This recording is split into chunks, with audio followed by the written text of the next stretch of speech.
Imagine leading a superpower and witnessing its downfall. Was it your fault, or were you just a victim of circumstances?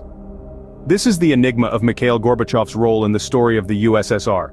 Was he the architect of destruction, crafting policies that led to an empire's collapse? Or was he simply a helpless observer, caught in a whirlwind of events beyond his control? These questions have intrigued historians for decades. Let's dive into the chronology of events to understand better. Mikhail Gorbachev, the youngest general secretary of the Communist Party, came to power in 1985. He was a breath of fresh air, a glimmer of hope for a nation mired in stagnation. His initial reforms, glasnost and perestroika, were revolutionary. Glasnost, meaning openness, aimed to bring transparency to the opaque Soviet political system. Perestroika, or restructuring, was designed to modernize a struggling economy. It was a bold attempt to marry elements of capitalism with the Soviet Union's socialist foundation. The nation buzzed with optimism. People dared to dream of a brighter future, of a Soviet Union that could stand toe-to-toe with the West, not just militarily, but economically too. But as is often the case with change, Gorbachev faced resistance. Hardliners clinging to the past pushed back. The economy faltered, and political unrest grew. But despite his intentions, these reforms didn't play out as expected.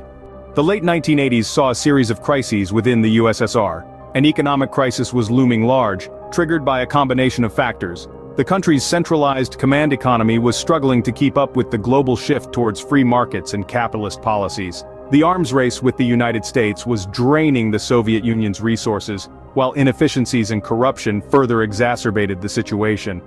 Around the same time, nationalistic movements began to rise in various Soviet republics.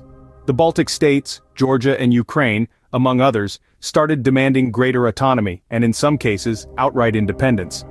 In 1991, a failed coup attempt by hardline communists, who were unhappy with Gorbachev's reforms, weakened his position dramatically. The coup's failure further emboldened the republics demanding independence, accelerating the breakup of the Union. By the end of the year, the USSR was officially dissolved, and so, under Gorbachev's watch, the Soviet Union ceased to exist. The USSR's downfall marked the end of the Cold War, changing the world's political landscape forever.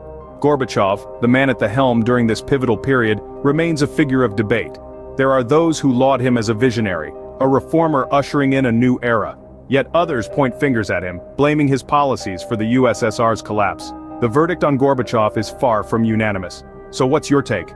Do you think Gorbachev was good or bad for the USSR and the world? Share your thoughts in the comments below.